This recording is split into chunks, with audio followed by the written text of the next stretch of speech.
दोस्तों नमस्कार। हम आज फॉर्म जो फिलअप करेंगे वो है यूपी टेट, जो कि 27 तारीख से ही चालू है, लगभग 1 महीने चलेगा।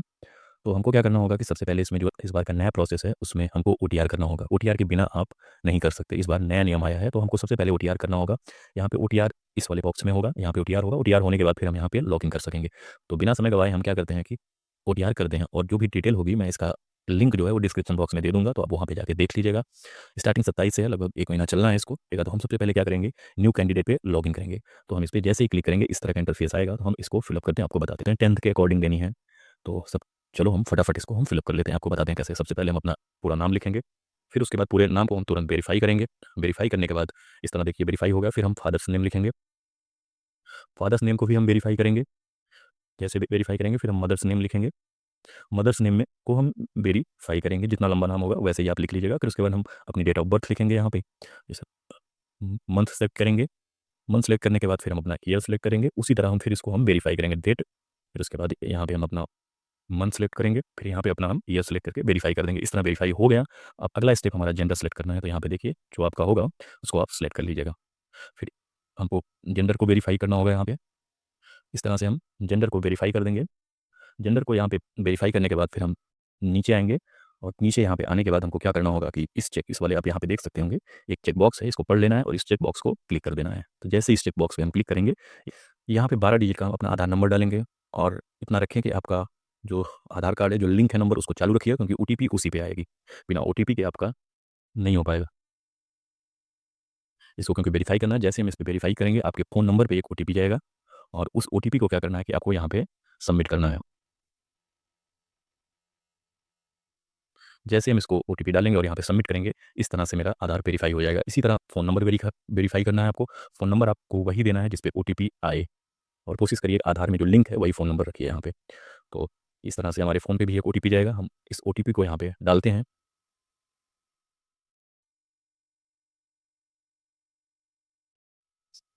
इस तरह से इसको भी हम वेरीफाई कर देंगे। ये दोनों वेरीफाई हो गए। इसी समय आपको एक ईमेल आईडी भी अपनी वेरीफाई कर लेनी है, जिससे आपको अपडेट मिलती रहे।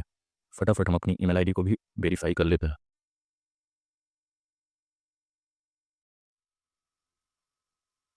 इस तरह से करने के बाद हमको क्या करना होगा, यहाँ पे सेंड ओटीपी पे क्लिक करना होगा। आपके ईमेल आईडी पे एक ओटीपी भी जाएगी। इस तरह से ईमेल आईडी को भी वेरीफाई कर लेना है। अब आगे क्या कह रहा है कि यहाँ पे आप देख सकते होंगे कि लाइव फ़ोटो आइडेंटिटी वेरिफिकेशन, आपका जो लाइव फ़ोटो यहीं पे हो जाएगा, क्योंकि ये नीचे आप देख रहे होंगे जनरेटेड वेरिफिकेशन क्यूआर कोड। आप डायरेक्ट इस पे जब क्लिक करेंगे तो एक क्यूआर कोड आएगा। उस क्यूआर कोड को स्कैन करना होगा, तो हम आपको दिखाते हैं फटाफट। तो जैसे हम इस पे क्लिक करते हैं तो ये आप लाइव क्यूआर कोड देख रहे हैं यहाँ पे। आपको कुछ करना है, आपको यहाँ पे क्या करना है कि आपका क्यूआर कोड नहीं आ रहा होगा तो रिप्लेस क्यूआर कोड पे कर लीजिएगा, नहीं तो यूज़ कैमरा आप डायरेक्ट यहाँ से भी कर सकते हैं।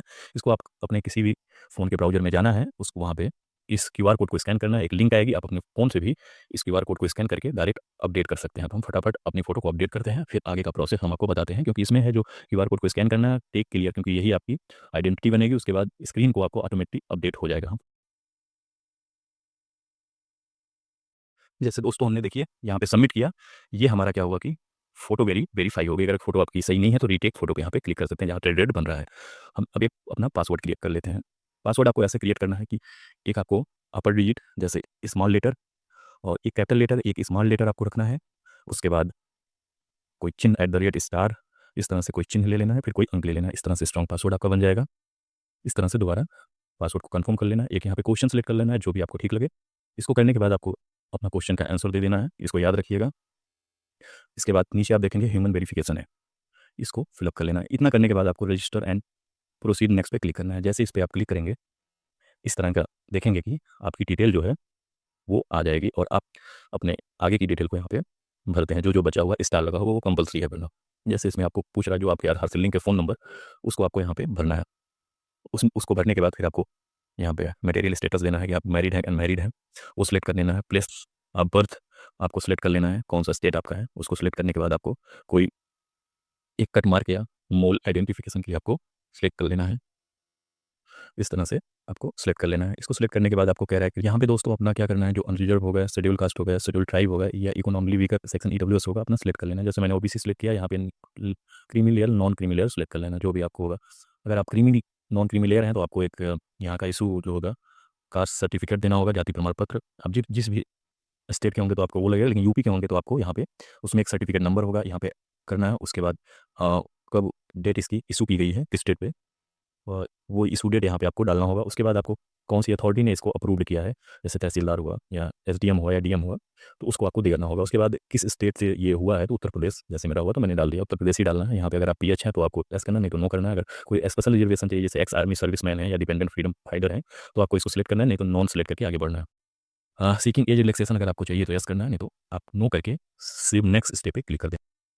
तो दोस्तों हमने क्या किया कि यहाँ पे अपना एड्रेस डाला, फिर अपना मोहल्ला जो भी है डाल दिया। इसके बाद अपना यहाँ पे स्टेट इस तरह से यहाँ पे सिलेक्ट कर लिया। फिर यहाँ पे अपना डिस्ट्रिक्ट सिलेक्ट कर लिया, जो हमारा डिस्ट्रिक्ट है उसको हमने सिलेक्ट किया। यहाँ पे अपना पिन कोड डाल के, अगर दोनों आपका सेम है तो एज सेम परमानेंट पे क्लिक कर देना, नहीं है तो आप अलग अलग भर सकते हैं। यहाँ पे ये जहाँ पे ये वाला जो एड्रेस है, दूसरा वाला यहाँ पे इसको जो आप प्रेजेंट टाइम पे रह रहे हैं, ये आपका परमानेंट जहाँ आपका ओरिजिनल है। तो हम मेरा सेम है तो हम एज परमानेंट पे क्लिक करते हैं, सेम यही एड्रेस दोनों जगह पे आ जाता है। फिर हम सेम नेक्स्ट पे क्लिक करते हैं। जैसे ये हमारा सेव होता है, 2 स्टेप हमारा क्लियर हो जाता है। उसके बाद हम तीसरे स्टेप पे आते हैं, जो हमारा एकेडमिक क्वालिफिकेशन है, वहाँ पे ये मांगा जा रहा है। तो आपको यहाँ पे ऐड एजुकेशन डिटेल यहाँ पे देना है। तो जैसे यहाँ पे पूछ रहा है कि आपका जो एकेडमिक क्वालिफिकेशन क्या है, तो आपको पहले 10th का, फिर 12th का, फिर ग्रेजुएशन का, फिर पोस्ट ग्रेजुएशन, फिर आपका बीएड जो आपने किया है, जो चीज़ें मांगेगी आपको यहाँ पे देना होगा। जैसे हमने सिलेक्ट किया 10th हाई स्कूल, उसके बाद ये बोर्ड बोर्ड पूछेगा, तो जो आपका बोर्ड होगा वो दे देना है यहाँ पे। हमारा यूपी बोर्ड है इसलिए हमने यूपी बोर्ड दे दिया। और यहाँ पे आपको अपने सब्जेक्ट का नाम पूरा लिखना होगा, क्योंकि ये इसने एक एग्जाम्पल दिया हुआ है। तो हम यहाँ पे फटाफट अपना यहाँ पे इसका नाम पूरा डाल देते हैं, सारे सब्जेक्ट डाल देना। उसके बाद यहाँ पे आपको पासिंग ईयर डाल देना है। यहाँ पे पासिंग ईयर डालने के बाद आपको अपना रोल नंबर डाल देना है, हाई स्कूल का जो रोल नंबर होता है आपको ये डाल देना है। उसके बाद यहाँ पे आपको मार्कशीट नंबर 10th की आपकी पूछ रहा है, तो आपको मार्कशीट नंबर भी यहाँ पे डालना। यहाँ पे अपना मार्कशीट नंबर नहीं मिल रहा है तो आपको यहाँ पे सर्टिफिकेट नंबर आपको जो दिखेगा वो डाल दीजिएगा। यहाँ पे आप परसेंटेज या सीजीपीए आपका जो भी होगा वो आपको यहाँ पे सेलेक्ट कर लेना है। इसके बाद आपको कितना नंबर मिला है टोटल में से, 500 में से जो हाई स्कूल का 500 होता है, तो आपको जितना मिला है आपको यहाँ पे डाल देना है, फिर पे डाल देना है। जैसे आप 600 डालेंगे, इस तरह से क्या करना है आपको यहाँ पे, ये एक आपका हाई स्कूल होगा, इसी तरह inter, graduation, post graduation, BEd सबको ऐड करना है। तो नीचे आप देख रहे होंगे ऐड एंट्री करके, यहाँ पे ऐड एंट्री पे क्लिक करना है। इस तरह से आपका हाई स्कूल जो है वो यहाँ पे देखेंगे हो चुका है। इसी तरह आपको इंटर करना है, तो हम फटाफट इसको कर लेते हैं, क्योंकि इसमें वही सेम चीज़ दोहराना है। तो जिसमें लगेगा कि आपको ज़्यादा चीज़ें मांग रहा है उसको हम आपको दिखा देंगे, नहीं तो फटाफट इसको हम भर के आगे बढ़ते हैं। इस तरह हमने इंटर की डिटेल को ऐड किया। अब इसी तरह हम क्या करेंगे, 2 डिटेल हमने ऐड कर ली है, इसकी तरह से हम क्या करेंगे, ग्रेजुएशन की डिटेल को हम यहाँ पे ऐड करेंगे। और यहाँ नीचे देखिएगा कि आपको पोस्ट ग्रेजुएशन नहीं देना है, ग्रेजुएशन उसके बाद ट्रेनिंग क्वालिफिकेशन मतलब आपका जो बीएड है उसको दे देना है। तो हम क्या करेंगे यहाँ पे फटाफट अपना बोर्ड और वो ऐड करेंगे। बोर्ड और ग्रेजुएशन में आ गया तो आपको यूनिवर्सिटी आपको देना है और यहाँ पे आपको सब्जेक्ट देना है। हम फटाफट इसको ऐड, तो दोस्तों इस तरह हम क्या करेंगे, अपना ग्रेजुएशन की डिटेल ऐड करने के बाद हमको क्या करना है कि ऐड एंट्री पे क्लिक करना है। इस तरह ऐड एंट्री पे हम क्लिक करने के बाद अब हमको यहाँ पे हमारा मांग रहा है वो कि अगर आपको पोस्ट ग्रेजुएशन देना है तो आप दे सकते हैं, वो ऑप्शनल है। लेकिन आप बीएड या डीएलएड की आपको यहाँ पे ट्रेनिंग सर्टिफिकेट अपलोड करना है, तो हम फटाफट इस डिटेल को ही यहाँ पे फिलअप कर लेते हैं। इस तरह दोस्तों हम अपना यहाँ पे ट्रेनिंग सेलेक्ट कर लेंगे, उसके बाद बीएड डीएलएड, उसके बाद अपनी यूनिवर्सिटी का नाम, फिर हमारा ग्रुप क्या है, साइंस ग्रुप है या आर्ट ग्रुप, 2 ही होता है। फिर अपना पासिंग ईयर, फिर यहाँ पे अपना रोल नंबर सेलेक्ट कर लेना है, फिर अपना एक मार्कशीट सीरियल नंबर होता है वो दे देना है आपको, फिर आपने कितना नंबर पाया है और कितने में से पाया है, फिर परसेंटेज ऐड एंट्री पे क्लिक कर देना है। इस तरह देख सकते हैं हमने अपना ग्रेजुएशन, 12th, इंटर सब कुछ यहाँ पे कर दिया। इसको आपको अच्छे से यहाँ पे एक बार देख लेना है। देखने के बाद आपको क्या करना है, यहाँ पे 4 रिक्वायर्ड क्वालिफिकेशन आपकी ये कंप्लीट हो गई है, चारों का टिक हो गया। प्रोसीड नेक्स्ट पे हम क्लिक करेंगे। तो इसमें यहाँ तक हम पहुँचेंगे। यहाँ पे हमसे पूछ रहा है कि do you have twin brother और सिस्टर, क्या आपके जुड़वा भाई बहन हैं जो इस फॉर्म को फिलअप कर रहे हैं? अगर यस है तो यस करिएगा, नहीं तो नो करिएगा। जैसे हम यहाँ पे अगर यस करते हैं तो इस तरह से उनकी पूरी डिटेल मांगेगा, अगर नहीं मांग रहा है अगर नहीं है तो आप नेक्स्ट। दोस्तों अब हमें क्या करना है कि अब मेरा ये लास्ट स्टेप है, जो ये 5 स्टेप बोला जाएगा। सबसे पहले हम क्या करेंगे, यहाँ पे अपना फ़ोटो पासपोर्ट साइज़ का अपलोड करेंगे, जो कि 30 से 300 केबी के बीच होगा। उसके बाद हम सिग्नेचर करेंगे 10 से 200 केबी के बीच। हम आपको दिखाते हैं फ़ोटो कैसे अपलोड। दोस्तों अब हमें क्या करना है कि अब मेरा ये लास्ट स्टेप है, जो ये 5 स्टेप बोला जाएगा। सबसे पहले हम क्या करेंगे, यहाँ पे अपना फ़ोटो पासपोर्ट साइज़ का अपलोड करेंगे, जो कि 30 से 300 केबी के बीच होगा। उसके बाद हम सिग्नेचर करेंगे 10 से 200 केबी के बीच। हम आपको दिखाते हैं फ़ोटो कैसे अपलोड करना है। सेलेक्ट करता हूँ और ये सेलेक्ट करने के बाद क्या करना है, हमें यहाँ पे अपलोड पे क्लिक कर देना है। जैसे ही हम इसको अपलोड पे क्लिक करेंगे तो नीचे देखेंगे कि अपलोडेड, और यहाँ से व्यू फाइल करके हम देख भी सकते हैं। इसी तरह हम सिग्नेचर को भी सिलेक्ट करेंगे।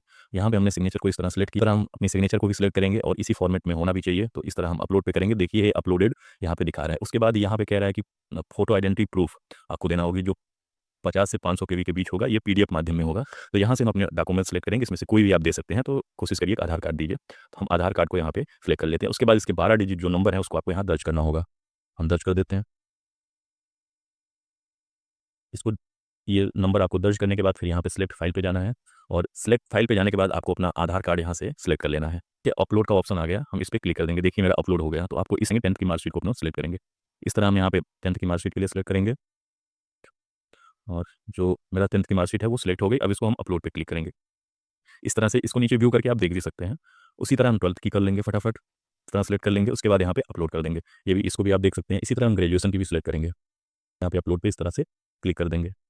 अब हमको क्या करना है कि नीचे हमारा जो ये है, ये प्रोसेस यहाँ पे करने के लिए हमको क्या करना है, ये कह रहा है कि आपने इसको जो ये लिखा हुआ है नीचे हिंदी या इंग्लिश में, किसी एक उसमें आप एक सादे पेपर पे लिखिए, अपनी सिग्नेचर करिए, उसको स्कैन करके भी अपलोड करना पड़ेगा। तो उसको हम फटाफट करते हैं दोस्तों। इसको आपको हस्तलिखित लिखने के बाद यहाँ फाइल पे सिलेक्ट करना है। फाइल पे सिलेक्ट करने के बाद इस डॉक्यूमेंट्स को सिलेक्ट करना है। इस डॉक्यूमेंट को सिलेक्ट करने के बाद अपलोड पे ऐसे क्लिक कर देना है। इस तरह से ये हमारा क्या हुआ, ये भी अपलोड हो गया। अब इसके बाद हमारा क्या बचा है, बीएड या बीटीसी आपने जो भी किया है, इसको यहाँ पे सिलेक्ट कर लेना है, से अपलोड कर देना। जैसे ही अपलोड करेंगे, यहाँ से व्यू फाइल का है, इसको आप देख सकते हैं आपका सही है कि नहीं जो अपलोड हुआ है। उसके बाद हमें अपना कास्ट सर्टिफिकेट, जनरल वाले होंगे तो उनका कुछ नहीं होगा, एसटीएससी ओबीसी के लिए, ईडब्ल्यूएस के लिए कास्ट सर्टिफिकेट आपको देना होगा। देने के बाद यहाँ अपलोड पे क्लिक कर देंगे। तो इस तरह सारे डॉक्यूमेंट्स अपलोड करने के बाद दोस्तों, आप एक बार इसको व्यू फाइल करके देख लीजिएगा। जब सब कुछ करेक्ट होगा तो आपको क्या करना है, यहाँ पे प्रोसीड टू प्रीव्यू सबमिट, इस पर आपको क्लिक कर लेना है। जैसे इस पर आप क्लिक करेंगे, एक बार क्या करना है, आपको सारी डिटेल अपना एक बार वेरीफाई कर लेनी है कि कुछ इसमें गड़बड़ तो नहीं है। जो भी आपने इसमें डिटेल फिलअप किया है, ये पूरा यहाँ पे शो करेगा पूरी तरह से। आपको सारे डॉक्यूमेंट्स पीडीएफ वाले व्यू करके भी देख सकते हो, बट वहाँ से आपने देखा है। उसके बाद क्या करना है, हमको इस टिक को करना है और कंप्लीट ओटीआर प्रोफाइल पर क्लिक कर देना है। तो चलो हम फटाक से करते हैं। इस तरह से भाई अपना क्या हुआ दोस्तों कि ये ओटीआर कंप्लीट हो गया।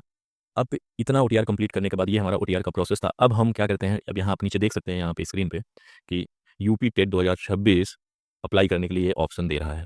यहाँ पे देख सकते हैं, ये आप यहाँ से गाइडलाइंस पढ़ सकते हैं और यहाँ से अप्लाई नाउ पे क्लिक करके अप्लाई कर सकते हैं। तो फिर हम चलते हैं फटाफट, अप्लाई नाउ पे क्लिक करते हैं, या फिर यहाँ से आप लॉग आउट करके डायरेक्ट जो दूसरा वाला ऑप्शन मैंने बताया था कि वहाँ से आप वहाँ से भी अपना फ़ोन नंबर, ईमेल आईडी, या यहाँ ऊपर देख सकते हैं आपको एक यूटीआर आईडी मिली होगी, फिर पासवर्ड जो आपने वहाँ बनाया है उसको, उस ऊपर तीनों में से फ़ोन नंबर, ईमेल आईडी, उसके बाद ओटीआर नंबर, इनमें से कोई एक नीचे अपना पासवर्ड डाल के कैप्चा भर के जैसे ही लॉगिन करेंगे तो इस पूरे प्रोसेस पे आप आ जाएंगे। तो चलो आगे देखते हैं क्या करना है। इस तरह अब आपको क्या करना है कि अप्लाई फॉर यूपी टेट 2026। आपने अगर बीएड किया है, क्या किया है, बीटीसी किया है, दोनों के लिए इसमें दिया हुआ है। तो इसमें देखो दे रहा है कि फीस पर पेपर ईडब्ल्यूएस ओबीसी जनरल की 1000, एसटी एससी 500, दिव्यांग की 300 रुपये फीस लग रही है। पिछली बार कुछ कम थी, इस बार बढ़ गई है। तो अब आप इसमें अप्लाई करना चाहते हैं कि आप पेपर 1 में कि पेपर 2 में, कि बोथ मतलब दोनों में। अगर आपने बीटीसी और बीएड दोनों किया है तो आप दोनों में अप्लाई कर सकते हैं, नहीं तो अगर आपने सिर्फ बीटीसी किया है तो फर्स्ट पेपर में, और अगर आपने बीएड किया है तो 6 to 8 अपर प्राइमरी में आप अप्लाई कर सकते हैं। तो हम एक सेलेक्ट करते हैं, फिर यहाँ पे आपको ग्रुप सेलेक्ट करना है, ग्रुप सेलेक्ट कर लेना है। तो हमारा क्या है, साइंस एंड मैथमेटिक्स है, तो मैं साइंस और मैथमेटिक्स सेलेक्ट कर लूँगा। आपका अगर सोशल साइंस आर्ट होगा तो उसको कर लीजिएगा।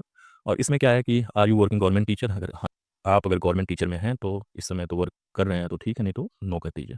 दोस्तों यहाँ पे जो प्रोफेशनल क्वालिफिकेशन दे रहा है, यहाँ पे आपको समझ लेना है, थोड़ा-सा ध्यान से इसको समझना है। इसमें जो पहला ऑप्शन दे रहा है, यहाँ पे आप देखेंगे कि स्नातक उत्तीर्ण तथा राष्ट्रीय अध्यापक शिक्षा परिषद एनसीटी से मान्यता प्राप्त, उपरांत उत्तर प्रदेश शासन से संबद्धता प्राप्त संस्था से 2 वर्षीय डीएलएड बीटीसी। जिन्होंने डीएलएड या बीटीसी 2 वर्षों का किया है, वो पहला ऑप्शन सेलेक्ट करेंगे। जिन्होंने बीएड किया है 2 अ, वर्ष का, वो ये ऑप्शन और ये ऑप्शन कर सकते हैं स्नातक या परास्नातक के लिए। जो हमारा चौथा ऑप्शन आता है, इसमें मांग रहा है न्यूनतम 50% अंकों के साथ स्नातक अथवा परास्नातक राष्ट्रीय शिक्षा परिषद एनसीटी भारतीय पुनर्वास परिषद से मान्यता प्राप्त बीएड में विशेष शिक्षा में प्रविष्टि। विशेष एक बीएड होता है, स्पेशल एजुकेशन, तो उसके लिए है। और इसमें भी इस वाले में मांग रहा है कि न्यूनतम 50% अंकों के साथ इंटरमीडिएट अथवा उसके समकक्ष एनसीटी यूजीसी से मान्यता प्राप्त संस्था से 4 वर्षीय बीएड। जो इंटरमीडिएट के बाद इंटीग्रेटेड एक होता है, वो होता है ग्रेजुएशन प्लस बीएड, वो वाले बच्चे इसको सेलेक्ट करेंगे। और फिर हमारा जो सबसे नीचे आ रहा है, ये वाला ऑप्शन आ रहा है कि न्यूनतम न्यूनतम 50% अंकों के साथ इंटरमीडिएट अथवा उसके समकक्ष एनसीटी यूजीसी से मान्यता प्राप्त संस्था से 4 वर्षीय बीएलएड में प्रविष्ट अध्ययन तथा उत्तीर्ण। इसी बात को यहाँ पे भी नीचे वो दोहरा रहा है, 4 वर्षीय बीएड के लिए बात कर रहा है, इंटरमीडिएट और उसके समकक्ष। फिर उसके बाद हमारा जो इस वाले ऑप्शन में आ रहा है, न्यूनतम 50% अंकों के साथ इंटरमीडिएट और समकक्ष 4 वर्षीय प्रारंभिक शिक्षा शास्त्र में स्नातक बीएलएड में प्रवेश अध्ययन तथा उत्तीर्ण। उसके बाद नीचे आ रहा है, इसके सबसे नीचे दे रहा है कि कम से कम 50% अंकों के साथ स्नातक भारतीय पुनर्वास परिषद आरसीआई द्वारा मान्यता प्राप्त 1 वर्षीय बीएड। जो बच्चे 1 वर्षीय बीएड किए होंगे वो सबसे लास्ट वाला ऑप्शन चुनेंगे।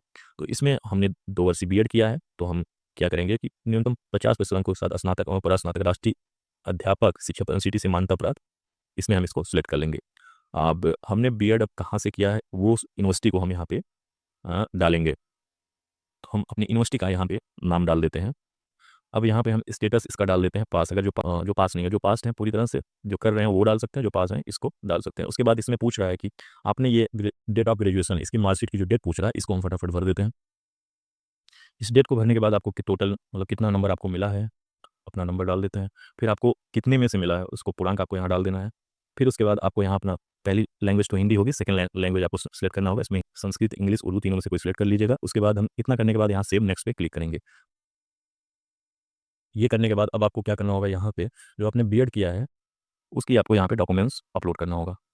तो हम फटाफट अपना डॉक्यूमेंट अपलोड कर देते हैं। तो सेलेक्ट कर लेंगे, यहाँ पे हमने सेलेक्ट कर लिया। इसका जो केबी होगा 50 से 500 केबी के बीच पीडीएफ होगा, तभी अपलोड होगा। यहाँ से हम अपलोड पे क्लिक करें। जैसे हम यहाँ से प्रोसीड टू प्रीव्यू पे क्लिक कर देना है। जैसे इस पर क्लिक करेंगे तो इस तरह आपका पूरा ये डिटेल जो है यहाँ पे आ जाएगा। और इस डिटेल को आपको बड़े अच्छे तरीके एक बार फिर क्या करना है, वेरीफाई कर लेना है। लेने के बाद अगर आपको कहीं भी कोई दिक्कत लग रही है तो यहाँ पे एक ऑप्शन हर जगह देख सकते हैं आप। जैसे यहाँ पे एडिट है, इस पर जाके हर जगह जहाँ जहाँ आपको दिक्कत लग रहा है उस चीज़ को आप जाके वहाँ पे एडिट कर सकते हैं। यहाँ पे आपको फाइनल डिक्लेरेशन आपको यहाँ भरना है, इस पर क्लिक करना है। कन्फर्म टू प्रोसीड पेमेंट पे हम क्लिक करेंगे। जब हमने देख लिया अब मेरा सब कुछ सही है तो हम इस पर क्लिक कर, जैसे हम इस पर क्लिक करेंगे ये हमारा फीस पेमेंट का ऑप्शन है। और हम अब ICICI या इससे किसी से भी जा सकते हैं। जैसे हमने SBI पे किया, पे नाउ SBI पे हम क्लिक करेंगे और यहाँ पे अपना हम पेमेंट क्लियर कर देंगे। अपना हम यहाँ से पे नाउ पे जैसे ही क्लिक करेंगे इस तरह से हमारा SBI का खुल जाएगा। आप यहाँ से UPI क्लिक कर लीजिएगा, जनरेट QR कोड कर लीजिएगा और इस पर करके पे नाउ पे जैसे ही क्लिक करेंगे 1000 रुपये आपका कट जाएगा। जो जिस कैटेगरी से भरा होगा उसी के अकॉर्डिंग आपका ये कंफर्म होगा। और यहाँ तक ये रहा OTR से लेके UP टेट फॉर्म को फिलअप करने का पूरा तरीका। और कैसे लगा आप कमेंट बॉक्स में बता सकते हैं। और अगर किसी प्रकार की इसमें आपको दिक्कत हो तो हमें कमेंट बॉक्स में मैसेज करके किसी भी दिक्कत को पूछ सकते हैं। और वहाँ पे मैं इस साइट की पूरा लिंक दे दूँगा आपको। और किसी प्रकार की समस्या हो तो आप उनसे संपर्क कर सकते हैं। और वीडियो को लाइक और सब्सक्राइब करने में मत भूलिएगा और शेयर करते रहिए। जय हिंद, जय भारत। मिलते हैं एक नए वीडियो के साथ, इसी तरह इन्फॉर्मेटिव वीडियो के साथ। तब तक बने रहिए हमारे चैनल पर। धन्यवाद।